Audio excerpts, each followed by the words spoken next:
It's our next guest is Dr. Ruth Heidrich. When I was planning this conference, well before that, I was asked, I think Doug, people that should be on Organic Athletes sort of Health and Nutrition Committee, who he thought should be on it. And the first name he came up with was Ruth Heidrich, and I'd heard about Ruth, and I was like, wow, that'd be great.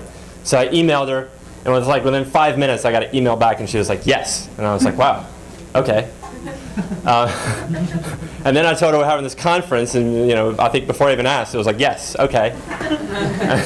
And so, we wanted somebody to talk about what it takes to be vegan in the long term.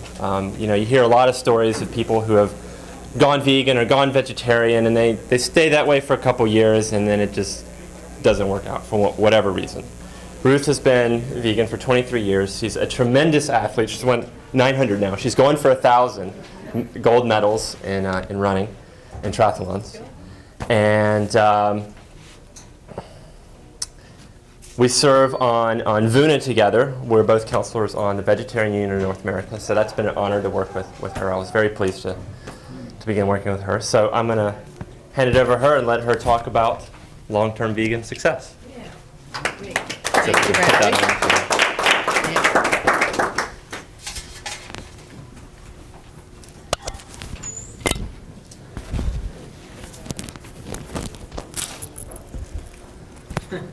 Okay, you ready? First of all, I want to thank Bradley for putting this on. The inaugural, first ever Organic Athletes Forum. That's great. Because we've got so much good information that we want to spread to a lot of other people. And it's a challenge, I'm sure you all know, if not for yourself, certainly trying to convince other people. I'm going to have to tell my story, how I got to where I am today, because I did not just wake up one morning and say, I think I'll become a runner. Or another morning, I think I'll become a vegan. Or, the biggest one of all for me, I think I'll do the Ironman triathlon. Didn't work that way at all, with none of the three. What happened back in 1968, and Doug's already referred to one of my idols, Dr. Kenneth Cooper. Cooper coined the word aerobics in 1968, published a book, which I just happened to come across. I was walking past a newsstand, and here's this paperback, aerobics. I had never seen the word before, and I'm thinking, what? I got to find out what this word means. So I picked it up, started thumbing through, and it was about running and how it helped every part of the body from head to toe. And I had problems at that time, every part of me from head to toe. And I was only 33 then. Are the calculators going? How old is she? Well, save you the time. I am 70 years of age and happy to be here, and I'm going for a lot more and really want to promote athleticism for our senior citizens. And seniors in running is anybody over 40. So if you're not there yet, you'll be there in a blink, believe me. It happens very quickly. Picked up this book, Aerobics, and read it in one sitting. It was so fascinating. Put it down about 2 o'clock in the morning and thought, I am going to go try this running. 1968, remember? This was when anybody was caught running, they were sure they were being chased by the police or something really strange, because when I started running, people would look at me and I'd get these weird, sometimes cars, I know they'd come right at me. But what I decided I'd better do is run first thing in the morning. So I'd get up when it was still dark sometimes and just started running one day after another, and found that I enjoyed it. I enjoyed getting out, looking at the morning. It gave me more energy. I started feeling better. I started sleeping better. The head cleared. The flat feet went, and every part in between started getting better. So I thought, this is really neat. So from 1968 to about 1974, I was just doing my early morning run for an hour. One day somebody said to me, you know, they've got a 10K race. Why don't you enter it? I had never thought about doing a race. I wonder, gee, maybe, yeah, I'm going to do it. So I signed up for it. Get up there to the start line, look around. I'm the only woman. They're all men. 1974. This was way before the big running boom and even women. So, guess who won their first gold medal? And I was hooked. I came home with that, put it on my dresser, looked at it every morning and thought, wonder where more races are. Started looking around. And because of my training, you know, not really realizing what I was doing, I was training every morning. Anyway, that's the running part. So again, I didn't wake up deciding to be a runner. I got educated and found out that there's some really good things that happen to your body when you exercise it properly. Now, deciding to become a vegan one morning, well, that didn't quite happen that way either. I had been running 14 years, had been running races and doing pretty well, feeling like the fittest person I knew, and I'm sure I was, because I'd had this habit going. It's just get up in the morning, put on running shoes, out the door, and you run. No, should I, or will I, or whatever.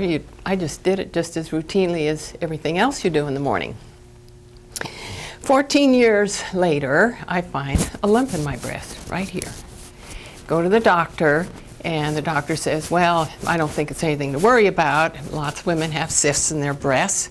This is from eating animal foods, by the way, but he didn't know that. I didn't know that. He said, let's do a mammogram. The mammogram came back negative, so he says, see, nothing to worry about. Come back in 6 months and we'll check it out. So I did as I was supposed to, and came back, and I thought it was larger, but he didn't think so. He said, no, I don't think it's anything to worry about. Long story short, 3 years later, I'm in the doctor's office. I know this time it is larger, because when I'm lying down, it is standing up like that. So I'm on the examining table, and this new doctor walks in. My medical records in his arm like this. He walks in, puts the sheet back, and says, my God, why did you wait so long to come in? And I just panicked. I thought, here I've been doing everything that I thought I should be doing, running, being really healthy. I thought I was eating right. I had given up red meat years before and was eating chicken and fish and low-fat dairy, you know that story.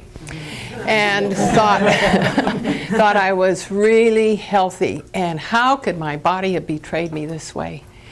He got me up off the table, took me by the elbow, and marched me down to the appointment desk and said, schedule this lady for surgery ASAP. So that was quite a shock, as you can well imagine. I was then 47 years old, thinking I am way too young to die. Although I did look at 50 around the corner, thinking, well, life's over with at 50, right? You know, you're too young to really get it. But when you're 40-something and you think you remember your grandparents in their 50s and 60s, you're thinking they're really old. I know with mine, I did not want to be like my both grandmothers, you know, had bodies like this and like this, and just run. My grandparents run. My parents. I mean, this was so different, and I had envisioned my life from here on out was going to be so different because I was into sports. And then this breast cancer thing comes along, and I think, my God, what happened? Well, I had the surgery. The tumor was the size of a golf ball. It had spread to one lung and my bones, and some of the doctors said, because I went to a bunch of them, saying, how could I have been so healthy? How could I have cancer that spread through my body? And they said, we don't know what causes cancer. They didn't tell me that it doesn't happen in other countries that don't eat the way we do. They did say that, well, exercising is good and it shouldn't have happened to you. And I'm saying, well, yeah, it did. Why? So I started doing some investigation. Why? Because I was doing everything right. Went to see the 3rd, 4th, 5th doctor. The 7th doctor I went to see was John McDougall. Anybody heard of John McDougall? Some of you haven't, right? Have not heard of John McDougall? Well, he practices in Santa Rosa right now, but back then he practiced in Oahu, in Kailua, Oahu, on the Hawaiian Islands, which is where I lived at the time, which was so fortunate for me. Because I had just gotten out of the hospital, saw this newspaper ad, literally a 2-liner, still have it, says, wanted, women who have or have had breast cancer to participate in diet research study. I thought, perfect.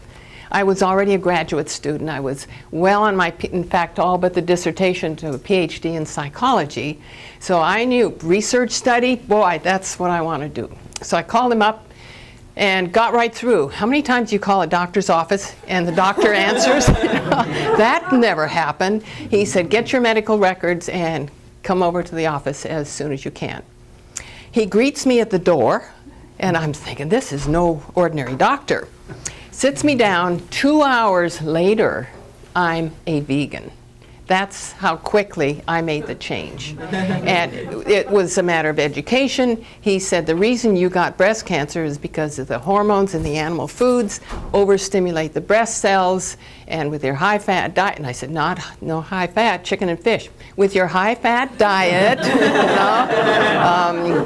so what you need to do is go on a low-fat vegan diet, and I just said, that's it. Signed up for the study, and he published the results in a medical journal about 4 years later, and I guess that might have helped with the discipline, although I really don't think so, because I said 2 hours, so I had brown rice and a baked potato and a big salad for supper that night.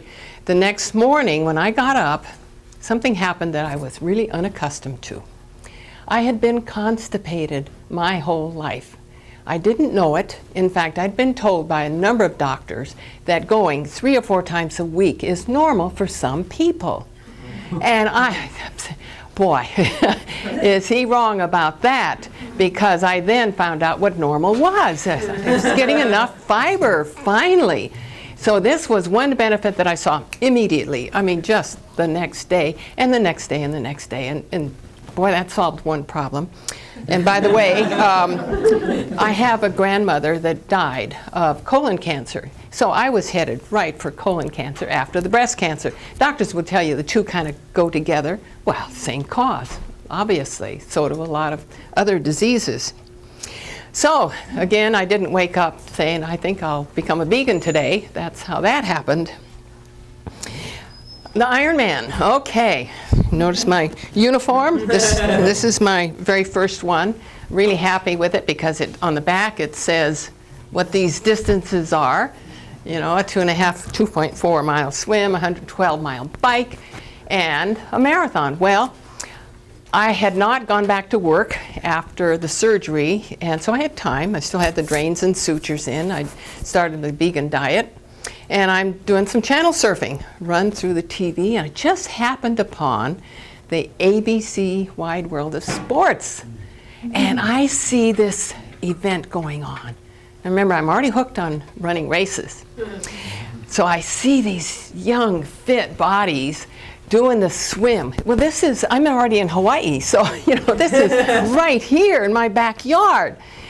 And I knew how to swim because I learned about the same time I learned how to walk, but I hadn't done any real swimming for years. But I thought, oh, I can do that. And then they jumped on their bikes and they biked 112 miles. Well, I thought, that's nothing compared to running. You're sitting the whole time, right? You just turn your legs around. Yeah, I can do that. Piece of cake.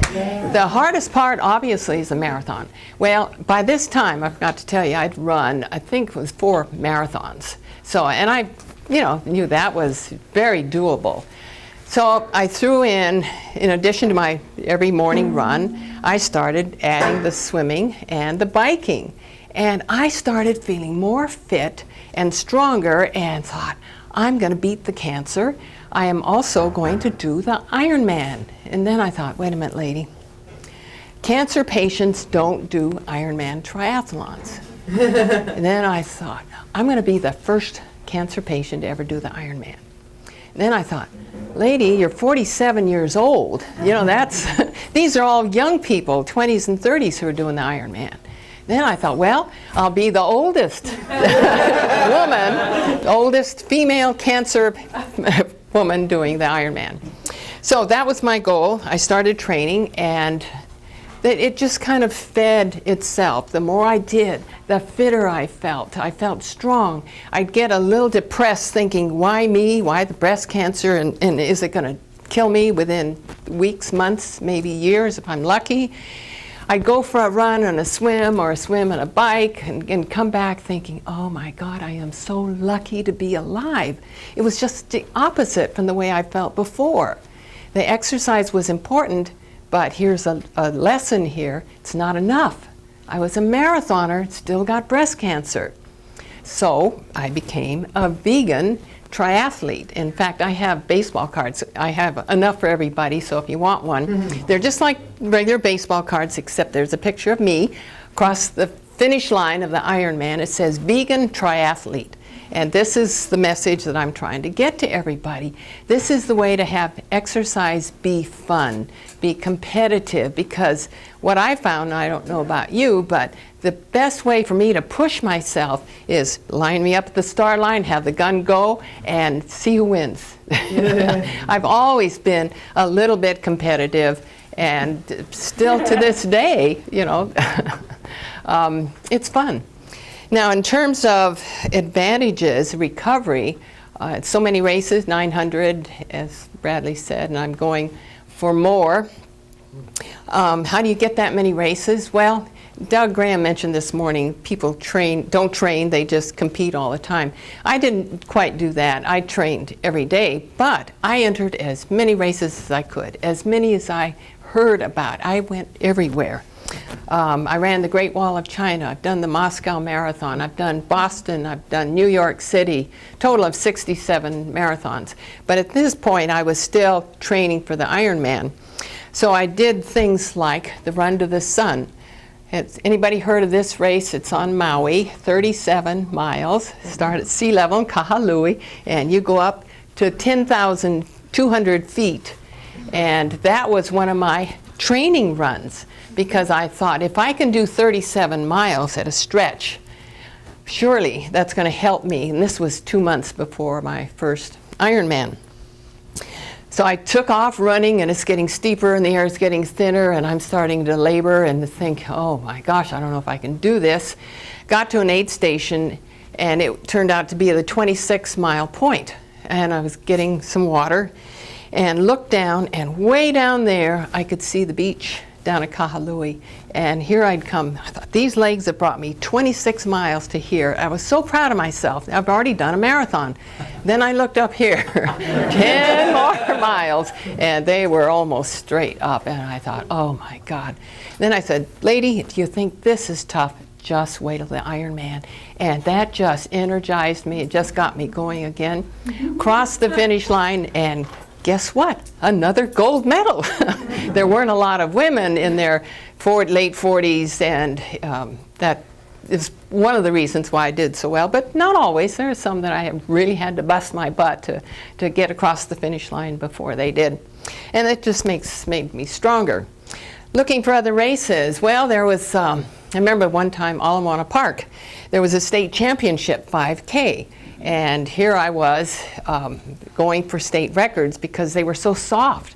I mean, most women thought running, how many of you remember back a few years ago they told women not to run because their uteruses would fall out? You know, literally, one medical doctor thought that that's what would happen.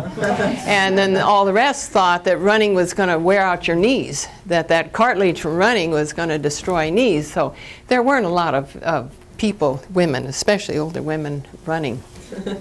So I was going to set a new 5K record at Ironwoman Beach Park, and that race started at 7. Well, there was a triathlon in Kailua on the other side of the island that started at 8. And I thought, wow, what training for the Ironman. What I'm going to do is do the 5K starting at 7 o'clock. I'll be through by 20 minutes after. Park the car right by the finish line. I'll have them hold my gold medal, right? I'll pick it up later. And jumped in the car and went across the poly, and I'd already told the race director of the triathlon that what I was going to do. I'd even thought about hiring a helicopter, get from one, and I thought, no, if I finish by 20 after, which I knew I could, and drive across 20 minutes to the Kailua site, I'm already in running clothes, and the bike's in the trunk of the car, I can make it. But the race director said, don't worry, if you're not here, I'll find a reason to delay the start until you get here. I thought, wow, this is really neat. Didn't need to do that, got there, and here I'm doing 2 races in one day. One weekend, I did 3 races in one day. Did 3 marathons in 3 weeks, really going guns. The reason I'm mentioning this is because with a vegan diet, the recovery is so fast. I was ready within hours to go again, whatever it was, training. If it was just a run, I knew I still had to bike and swim that day. And if I'd done a triathlon one day, I was ready to do the full thing the next day. In fact, with the Ironman, I remember having done the Ironman in Japan. And anybody here been around long enough to remember Julie Moss and Scott Tinley, those people? Yeah, great. Well, they were there in Japan doing the Ironman with me, and we were several of the few Americans, so we kind of hung out together, ate together, because none of us spoke much Japanese. And of course, I was the only vegan, unfortunately. But it was kind of neat being with these great triathlon pros. We did the Ironman. I had first place in my age group by a full hour and felt great afterwards. In fact, the next morning, I got up and went down, was having breakfast, and I trying to get somebody to get on the bus and go to Kyoto, because I wanted to visit the temples and Deer Park, and real nice, the opportunity to visit Kyoto, the ancient capital of Japan. They were all so tired, so sore, I couldn't get anybody to go with me. I thought, these are youngsters. How come they're beat? Well, obviously you didn't race hard enough. Well, I think I did. But anyway, I got on the bus, and here I'm all by myself, this 2-hour drive from Hikone to where the Ironman still is, to Kyoto. And I'm looking around, the only, in Hawaiian we say haole, it means white person, on the bus. The rest are all Japanese, and nobody to talk to, and I'm looking at the scenery after a while. And I see this rolled up newspaper in the pocket, in the seat in front of me. And I thought, it's all Japanese. I can't read Japanese, no point in looking at that. And I thought, maybe they have some pictures. So I open it up, and there, oh my God, there's me in the paper picture of me right after finishing the Ironman. And I let out this yelp, and everybody in the bus, of course, is looking at me. The guy sitting right here says, I'm a professor of English at Kyoto University. What does it say? And so I said, that's me. I just did the Ironman yesterday and got a first in my age group.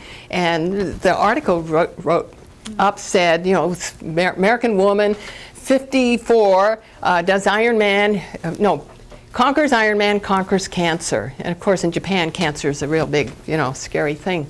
So he stands up, reads the whole article to everybody on the bus, and I'm thinking, I'm in a movie. This is just, I can't believe this is happening. I'm alone. Nobody's going to believe me when I tell them there were extraordinary circumstances that this came about.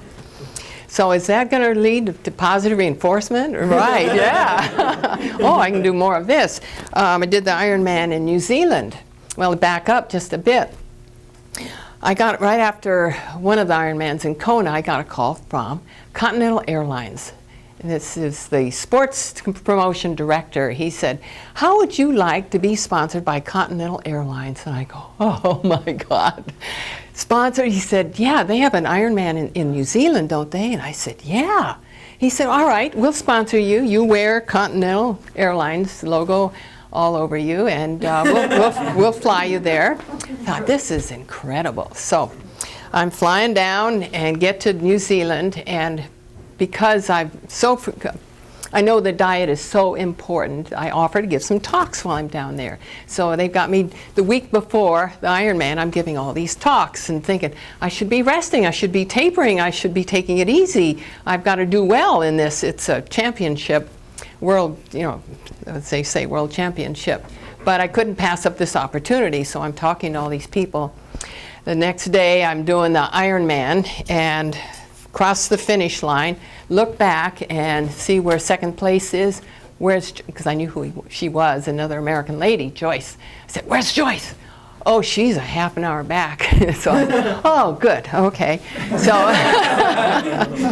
then the newspaper, because the publicity, the New Zealand Cancer Society had done a bunch of publicity on my talk, so all the media was there. So as I'm crossing the finish line, there are all these flash bulbs going, just like this, and the reporters all asking me questions. I have a host who's the translator for me. And I'm doing all these interviews and I'm thinking, my God, this is incredible. What have I latched on to? This amazing, amazing experience. The next morning, I go to get the results of the, printed in the newspaper, New Zealand Herald. There's only one newspaper in New Zealand. And I take that home. And I wanted to take a bunch of copies home. So I walked to the convenience store across from where I'm staying, and there's a stack of newspapers. It's a Sunday paper, and it's this high. And there's my face on the cover. The picture is this big, and the headline, 2 inches high, Ruth, a woman of iron. And I thought, oh my God, this is amazing. Just again, like being in a movie. Couldn't really believe this was happening. The recovery part of it, well, same thing. I said, okay, who wants to go do something today? They're all, walking stiff-legged like this, going upstairs backwards, and I'm feeling fine. And I said, gosh, we're here in New Zealand. Let's explore the country. And so I get on the bus to go to Rotorua. Anybody been to Rotorua? It's beautiful. I go for a run. This is the next day. I'm totally recovered, going for a run, come around the bend, and I see these geysers shooting. It's just like another world, like being on another planet. And I think, I am so lucky. And in a way, kind of owe it to cancer, because I never would have been here, done that without that motivation. And then I got back to the motel where I was staying after this run, and the lady says, they've got whitewater rafting that you can do this afternoon. I said, oh, I've never done that. So here I am, the day after the Ironman, doing whitewater rafting, and everybody else is just kind of, as I said, not quite recovered. And I say, it's the vegan diet. If you're eating plant foods, fruits and vegetables, you recover quickly. So that kind of is what brought me to where I am today. Some of the questions people have about staying on a vegan diet, I had the medical gun to my head. I knew that I had to stick with the diet. Did not find it difficult at all. Found the foods, plant foods, so tasty. Thought, how come I never tasted this good food before? It is really delicious. Had no problem with it. Lost some weight. I was never overweight. I was probably about 125 pounds at the time of the cancer. Went down to 117 because of, I guess, the anxiety of the cancer diagnosis and the new diet. And then just gradually went back up to 125, which is where I've been for 23 years, pretty much. I don't consciously do a lot of weighing. I don't count calories. I don't count fat grams. I don't count cholesterol. Don't count a lot of things. I kind of let my appetite be my guide. I eat lots of fruits and vegetables, raw. I've been raw now for about 5-6 years. I'm not a religious fanatic about it. I have I make exceptions, hopefully fewer after this conference, on the way home. Right, Bob? We're going to be a little more strict on the raw foods. Let's see, what are the other objections that people have had problems with? Losing weight, that'll normalize after a while, because what most people need to do is just eat more. And isn't that fun? It tells somebody, oh, you just have to eat more. And in terms of energy, I had energy to burn. I always have energy to burn. I have trouble going to sleep at night, calming myself down, being too tired.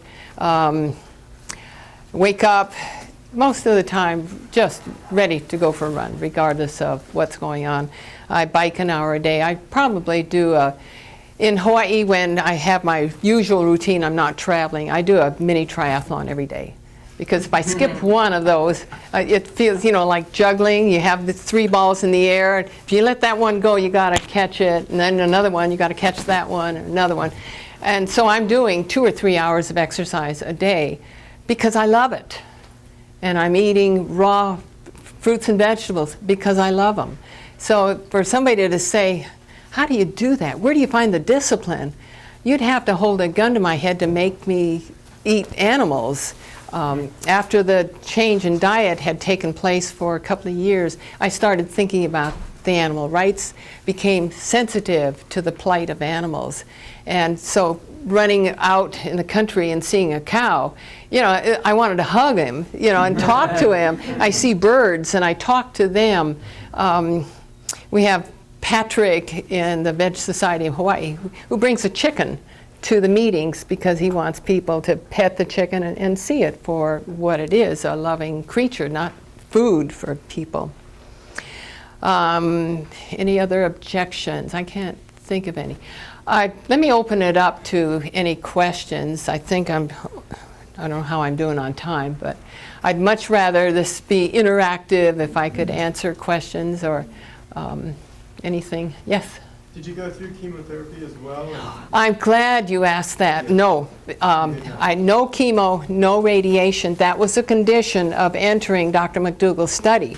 He wanted to say, see, it's the diet that made the difference and not the chemo and the radiation. And I was so relieved. How was the diet different compared to a raw diet? What was your diet then? Then it was a lot of oatmeal and baked potatoes and brown rice was the main difference, and cooked vegetables. They still had a lot of raw fruit. Gradually started leaning more and more. Well, I have to say, Doug's book, Doug Graham, Grain Damage, made a big difference, and I started educating myself in terms of what grains did to me, and so I gave those up. And in terms of making changes in your life, education is so important. If you understand what's going on in the body, it's much easier to keep on the path that you want to set out for yourself. Who knows what the #1 cause of death is in this country? Anybody? Ignorance, ignorance, ignorance. Gotcha. Because if you get the information, you're going to prevent heart disease, cancer, diabetes, stroke, osteoporosis, arthritis. I could spend an hour on each one of those diseases and show you how eating animal products causes one grand disease. And these are just all the side effects that we're inflicting on ourselves. So you have to get educated first, get rid of that ignorance, then you have to make a choice. Every day you have choices. You can eat this or you can eat that. And that choice becomes a decision that you make. I'm going to decide this is my choice, and it's going to be plant foods. And then you have the commitment, you stick to it and say, that's it. It's not like it with my starting to run every morning. There was no should I or maybe or if. It was a given. You just do it. By the way, does everybody know that Nike was female? She was a goddess. I found that out and I thought, yay, all right. Nike is female, feminine. So after the education, the choice, the decision, the commitment, what keeps me going are the results. Seeing when I hit 60, I remember I told you I thought 50 was the end. Well, I found 50s were fabulous. I was traveling all over the world doing all these great things written up in newspapers and all that. But I knew that when I hit 60, that was payback time. That was when I was really old. Well, I hit 60, and I was actually thinking about writing a book called Sexy 60s, because I thought, wow, it's not over with, it is still going strong. And I've got to tell people, yeah, this is how you do it. You got to eat right, and you got to exercise right.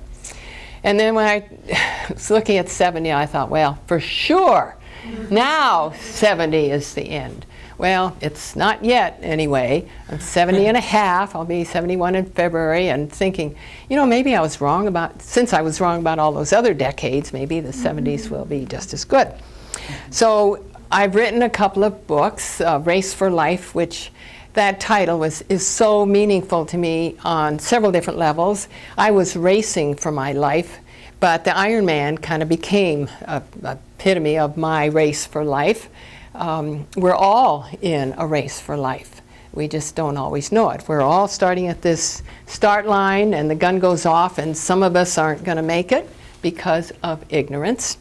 And in fact, it was Dr. John McDougall who kept saying, I guess it was after my first or second Ironman, he said, you have got to write a book. You have got to tell people what I try to tell them, but they won't listen, and here you're living it. So that's when I wrote A Race for Life, and that's out there. And then a year and a half ago, Martin Rowe, who's one of the founders of Lantern Books, said, why don't you write a book on elder fitness? Well, elder, as Roz can probably tell you, elder is the same as in England as we have senior here. And I thought, elder, you know, that's kind of a strange name. I said, how about senior fitness? And he said, oh yeah, okay. So senior fitness just came out this year.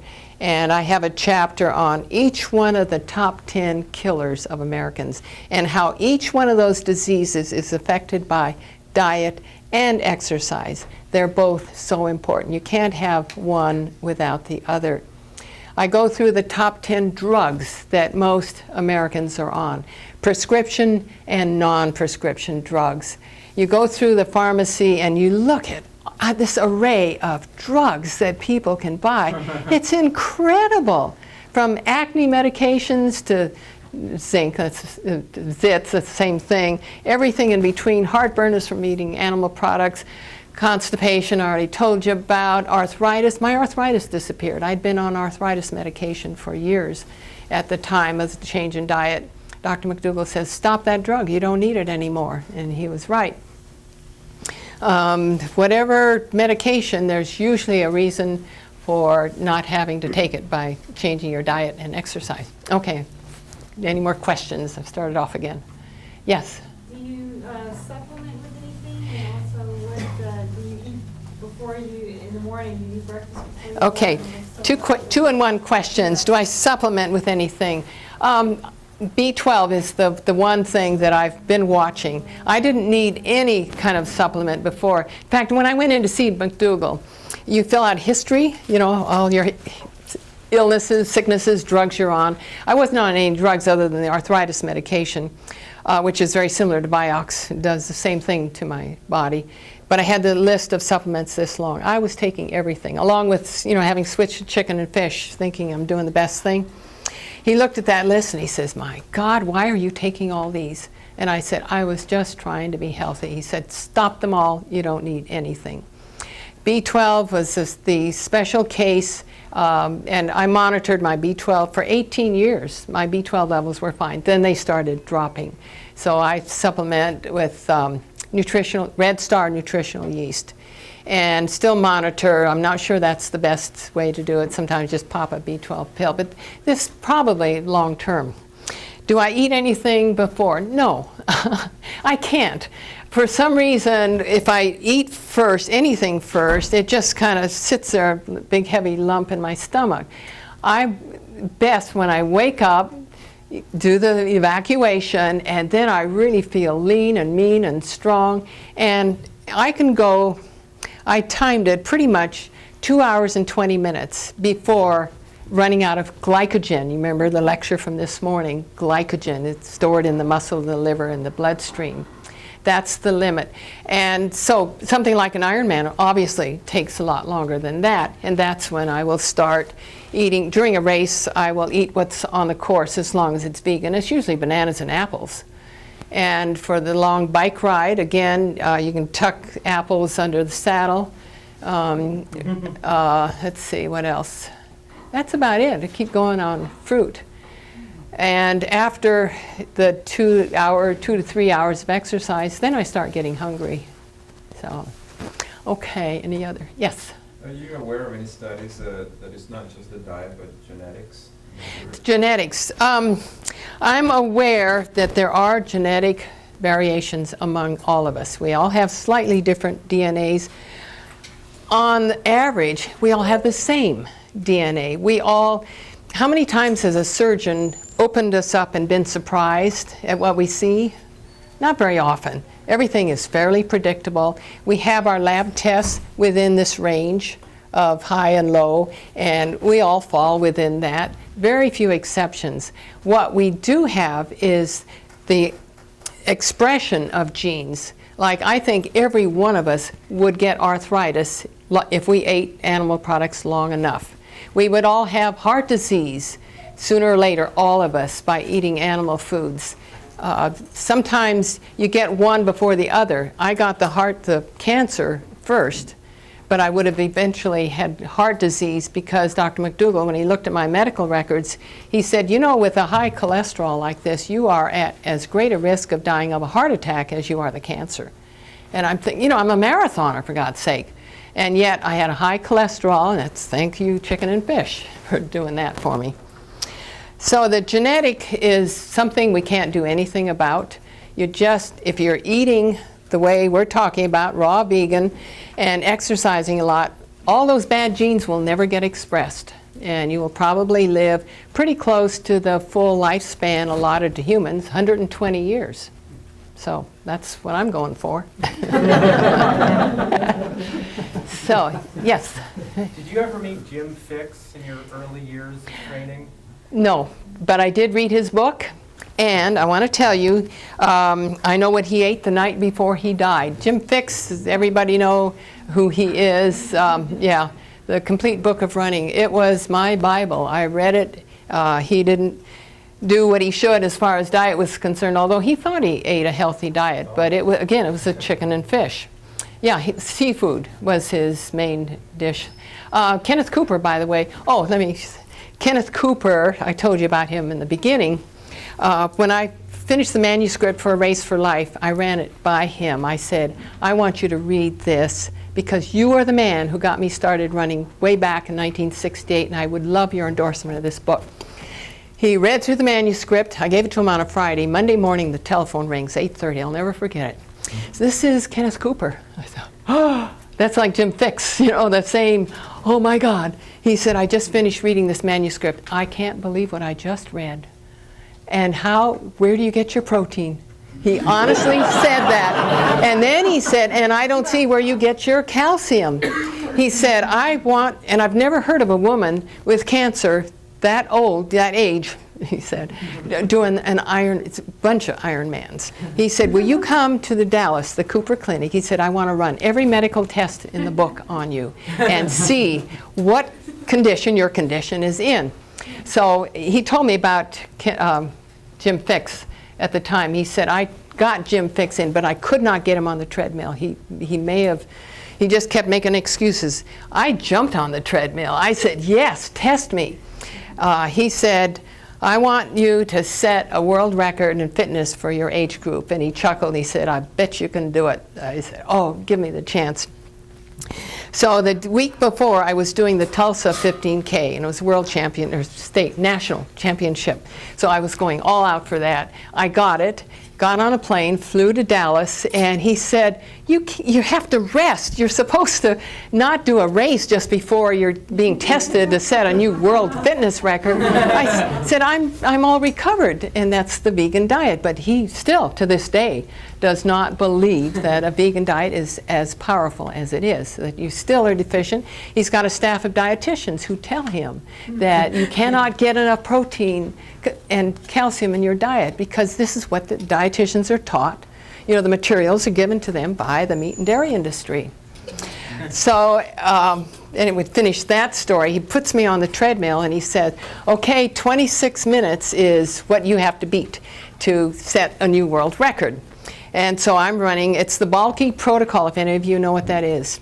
It starts out slow and flat, and it goes faster and faster and steeper until pretty soon it's going to win. There's no question. Nobody has ever beat that treadmill.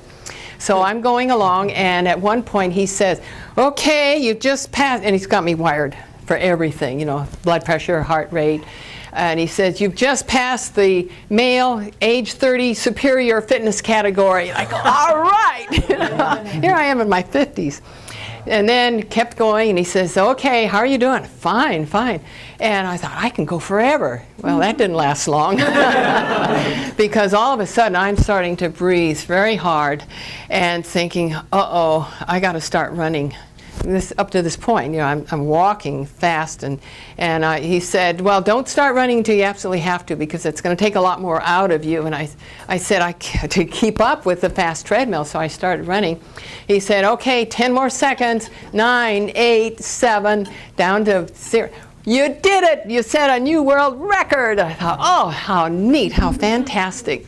And so I had this interview, and actually he had the first interview, as I'm on the table getting rewired, and then my recovery rate, which incidentally was very fast. He said, see, she's proven what I've been saying all along, that exercise is extremely important. Not a word about diet, you know, still.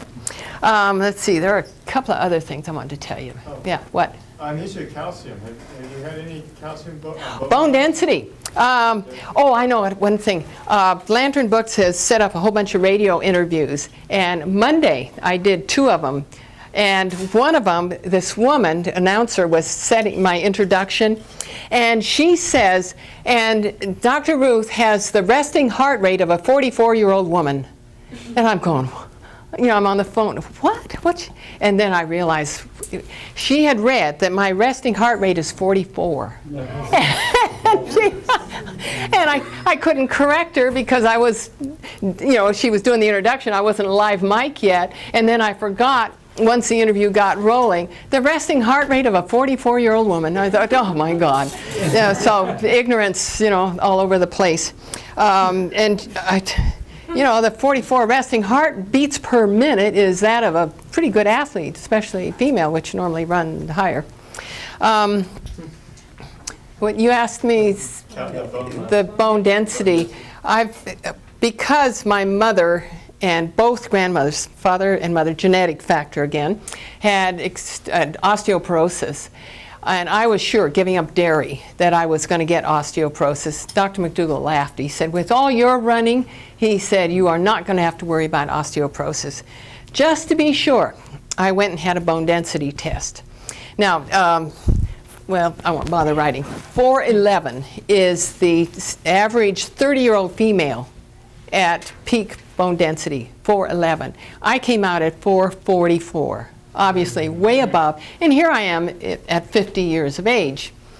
But then, in fact, Dr. McDougall said, see, I told you had nothing to worry about. But I was just going into menopause, and we all know what happens at menopause. Your bone density goes down like that, right?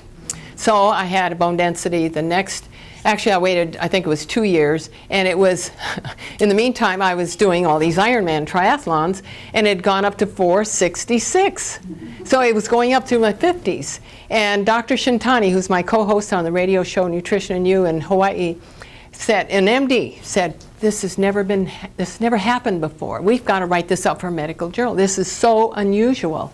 And I said, it's my running, a lot of running, you know, 3 marathons in 3 weeks. And I did 4 Ironman triathlons in 11 months. That's, you know, that's heavy duty exercise. So that's going to build strong bones, and that's what you need with no animal protein to leach the calcium from your bones. So I get plenty of calcium from my leafy greens. How about the cartilage in your knees? The cartilage is holding up fairly well. There has been some degeneration. Unfortunately, I didn't test that before age 47. I had one problem. I've had accidents. There's been no question about that. I've been hit by trucks twice while bicycling. I have a titanium rod in this leg, this big, that diameter. But I was back to running when the doctor said I'd never run again. In terms of the cartilage, I've had a torn cartilage. I was running, I've had some really good luck. I can tell you all my bad luck. I was running along, minding my own business. All of a sudden I come to a curb and I'm crossing the street. Get 1/3 of the intersection, I see a skateboard come flying like this. The next thing I know, guy lands both hands on my back and we both go down. He on top of me. This is a 6-footer, probably 18 years old and 200 pounds. And I tore the cartilage on my knee. So I recovered. back to running. Okay, I think we're out of time. Thank you so much, and thank you, Rabbit.